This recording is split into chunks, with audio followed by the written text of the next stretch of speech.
Maintenant, tout le monde semble y être. On va pouvoir commencer. Alors, je m'appelle Catherine Rollet, animatrice, chroniqueuse, ancienne journaliste culturelle. Ça me fait plaisir d'être avec vous aujourd'hui, en fait, pour aujourd'hui et les 2 prochains jours. Donc, pour animer ce colloque et pour, en fait, s'assurer le bon déroulement des travaux et aussi respecter cet horaire serré, mais ma foi, qui me semble vraiment très intéressant par tous les thèmes qui sont abordés. Alors, avant de procéder à l'ouverture officielle de ce colloque, peut-être quelques petites informations. Je tiens à m'assurer que vous êtes tous en mesure de bien suivre ce qui sera dit sur la scène, donc que vous avez bien les écouteurs, puisque les conférenciers pourront faire leur présentation soit en français ou en anglais. Donc, il y a un service d'interprétation simultanée qui est disponible. Si vous n'avez pas encore d'écouteurs, empressez-vous d'aller en chercher à l'entrée de la salle. If you don't understand French, headphones are available at the entrance of the room because we provide simultaneous translation. D'ailleurs, si vous voulez intervenir pendant les panels, il est important de le faire au micro. Donc, il y en a un juste là. If you have questions or comments, please use the microphones because we want to make sure that all the attendants can hear your questions and your questions and comments will be translated. I also have to let you know that the presentations will be broadcasted on the web. Therefore, we have asked you to sign the personal voice and image recording, fixing, and communication form. If you haven't signed the form, I will ask you to do so during the break. Now, I will proceed to the official opening of the symposium. I would like to invite Mr. Federico Pazin, Secretary General of HEC, André Courchain, Director of Business Development at the Chair in Arts Management of HEC, to share a few words with you. Good morning to all. It's a real pleasure to welcome you to HEC Montreal. Accueillir un tel événement. Hosting such an event for us is a true pleasure, and it is very consistent with what we are currently experiencing. The digital world has completely transformed the way we provide education today at many levels. In education delivery in classrooms, we have to see how we can use the digital world to make learning more efficient for students, but it also affects what we want to teach, how we want to prepare our youth for the future, and the way digital culture changes what is relevant for our youth today, and that affects us directly. At another level, in research that is, to remain relevant, HEC Montreal has to be interested in what our youth are living today. Our researchers have to look into measuring cultural products. Mathematics, big data are things that are very important for us. That is the way we use information to be more performing in our content and in our way to present this content. Therefore, we are pleased to organize such an event here. Without further ado, I will hand it over to my colleague, Andre.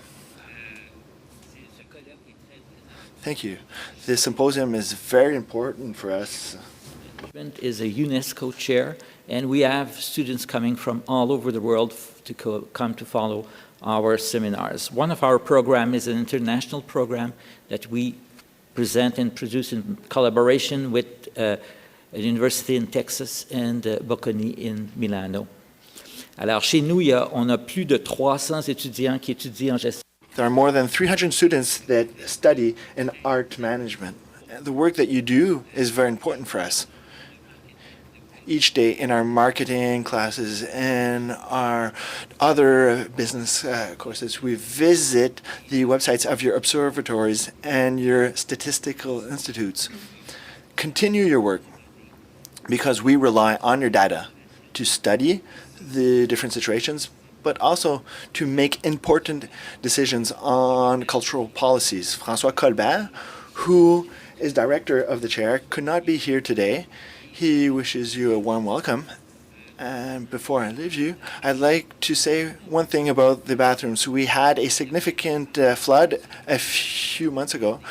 Therefore, the women's washroom here is condemned. You'll have to go to the upper floor or the lower floor. Good morning, everybody. It's a pleasure for me, despite the winter, to actually, that they still there is not really wanting to leave, but it's a warm welcome here in Montreal, in Quebec, and at our home, because the Institute of Statistics of UNESCO has been for a long time, hosted here in the University of Montreal. So for us, it's really a pleasure to be here and to welcome you for 3 days that I know that I'm going to be very productive.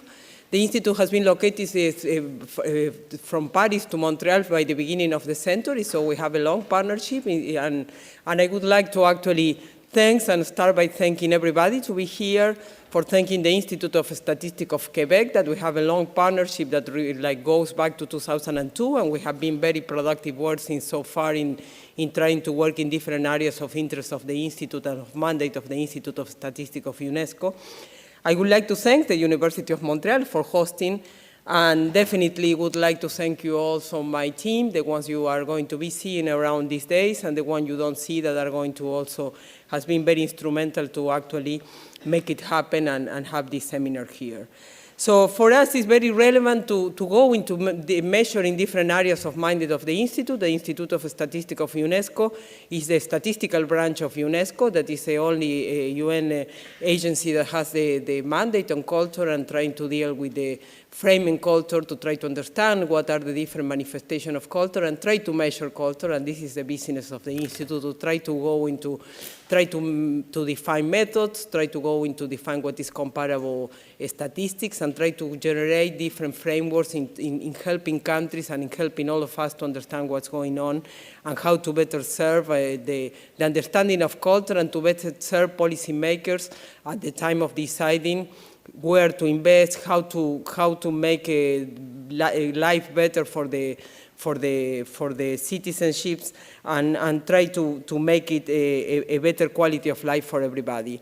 Since the very first line of the UNESCO Constitution after the Second World War, we really frame and we know the relevance of culture. UNESCO is really having a big agenda on the culture. We have a UNESCO Paris at headquarters. They have a very relevant agenda in different areas of work, and the Institute, that was the statistical branch, works on defining methods and setting protocols and helping to measure and to get involved into the different manifestation of culture. It's a broad area.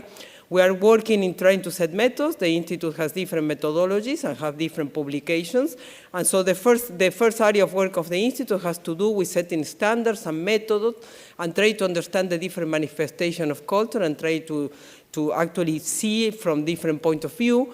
We have frameworks, and we try to measure at the national educational accounts, and we have a framework that has been presented, and we have countries that are already following our contribution in terms of using the methodology and the guidelines for the national satellite accounts.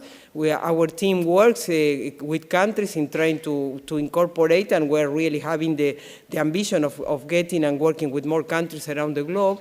We work in understanding what are the manifestation of culture in different aspects.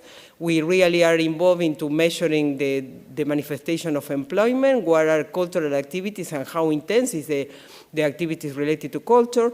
We just come from publishing a treaty on trade and culture and trying to measure the contribution of culture and how it's related to international trade. And you see that you have many economic manifestations also of culture. The measure of heritage and how to measure, how to better treat, how to address, and how to focus on preserving heritage is not only at UNESCO as a whole and the interest of our organization, but in terms of us, it also has been trying to get involved into discussion of the Sustainable Development Goals and try to see how to better instrument and how to better understand the size and the relevance of the preservation of cultural heritage. We know that information is needed for a better quality of life, but it's also needed for policy making. We have the need to actually produce data to inform better decisions, and for this reason, the Institute of Statistics of UNESCO has been leading for UNESCO actually the negotiation of many of the Sustainable Development Goals. The areas of mandate of the Institute are education, culture, science, and communication, and culture. And we have been involved in coordinating SDG 4, that is the goal related to education. We have been involved in science and culture through one of the targets, that is 11.4 specifically, because culture doesn't have a target, but is along in measuring other of the targets in different goals. And we have also been instrumental to have indicators in science in goal 9, but we're also involved into some other indicators in different areas that we have been hidden for UNESCO, the definition and the statistics for these sustainable development goals. We know we have to work in partnership. We don't fully understand many of the aspects as society develops and new phenomena are happening. We're really trying to measure and have some dimensions. We know that it's a very complex area of work, and we know that whatever we can measure is a very reduced and not really properly reflecting the relevance of culture, but still we know that some of the contributions we're making are going to make us understand better, and we're going to be informing policymakers. We know that we need to work with state and non-stakeholders. We know that the relevance of partnership for understanding. We know that only sharing concepts, sharing knowledge, and trying to understand what's going on and trying to learn from the other is the only way to actually come and come with conclusions, with solutions, and with a better understanding of these different cultural manifestations, including the digital culture and how to measure. In our different framing, we are really facing the challenge of seeing how we are incorporate these different, very dynamic manifestation of culture. We have different kind of proposals and concrete products related to measure, and we know we need to better learn and to better understand what's going on. And in that sense, we know that these 3 days are going to be very relevant for us to understand and to try to improve and to try to move forward in terms of adapting and incorporating some of these new areas of work into our frameworks. So I just want to reiterate my warm welcome to the activities and wish you the very 3 productive days, and hope to look forward to work together with all of you. Thank you.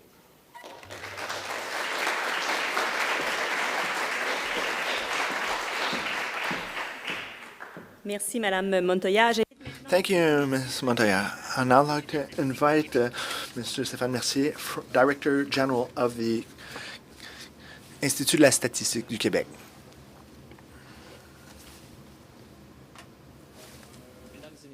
Ladies and gentlemen, good morning and welcome. Good morning and welcome. I am pleased to be here with you today and to welcome you for this very important symposium. You have all left aside your daily work and postponed your commitments to register and take part in a collective reflection on a topic that might seem dry for some people. Taking part in an international symposium on the measurement of digital cultural products is an interesting idea. We decided to gather international researchers, government advisors, as well as business representatives and association representatives to talk about an important challenge today. What do we really know about the supply and demand of digital cultural products in a world in which the digital realm has transformed everything in the chain of supply, with a significant impact on consumption of culture? The Institut de Statistique du Québec has a mission of producing, analyzing, and disseminating official statistics that are unbiased and of high quality for Quebec, to enrich our knowledge, to support debates, and to guide decision-making for the different stakeholders in Quebec society. The Institute plays its role by taking this initiative of organizing a symposium on cultural statistics. We acknowledge the importance of communication and culture in our modern societies. It is of the utmost importance to follow the evolution, specifically in this era of major shifts in practice. Your reflection on producing statistics in the sector of culture and communication can inspire other sectors of the economy. It is essential to have the appropriate tools to deliver relevant public statistics that are reliable and of high quality. In fact, the challenge for cultural statistics also applied to other economic sectors. E-commerce, international trade of dematerialized products are all part of statistical challenges. As official statistical agency, we have a commitment to this need for knowledge. Today, our tools must be based on the digital world. We have to have the means to analyze the information in these tremendous databases to make sure that big data doesn't look like a bottomless pit for public statistics. I'd like to thank our partners from the UNESCO Institute for Statistics that recognized the importance of this topic. Thank you, Mrs. Sylvia Montoya and Lydia Dulumo, as well as Mr. Jose Pessoa, for your commitment. That is a true example of an inspiring collaboration between international agencies. And I wanted to point this out. Before I leave the stage, allow me to thank my team. More specifically, Mr. Dominique Jutras, Director of the Observatoire de la Culture et des Communications, who has greatly contributed to this large-scale international project. Finally, I have heartfelt thanks for the speakers who will present your reflections to contribute to the evolution of knowledge. I'd like to thank you one and all for the confidence that you have entrusted in us. I am looking forward to hear your conclusions and to be inspired by your presentations to feed our actions. Thank you and have a great symposium.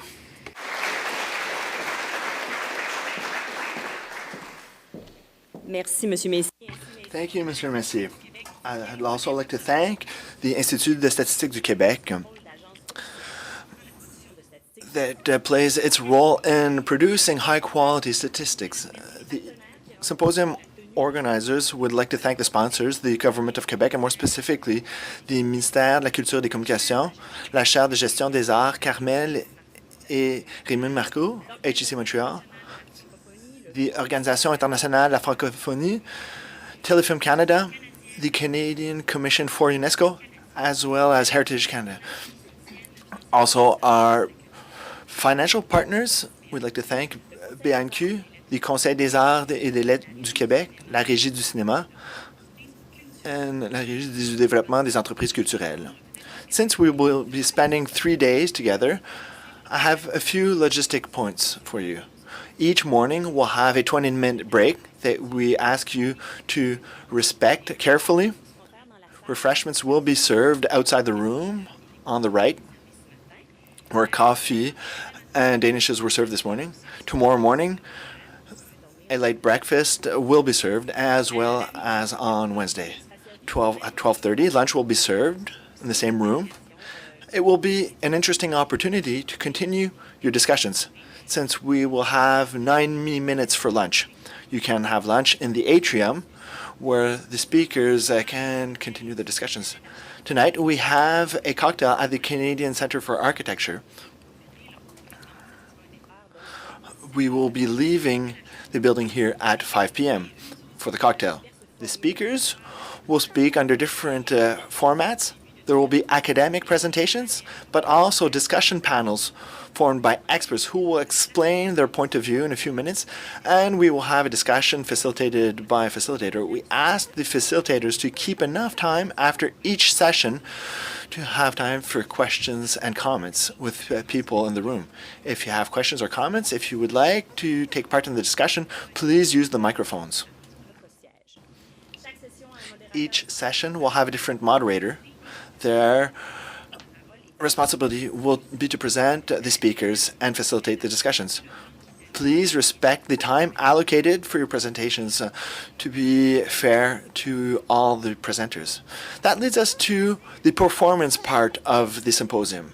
If you exceed the time allocated to your presentation, I will come next to you and I will start singing as an opera singer.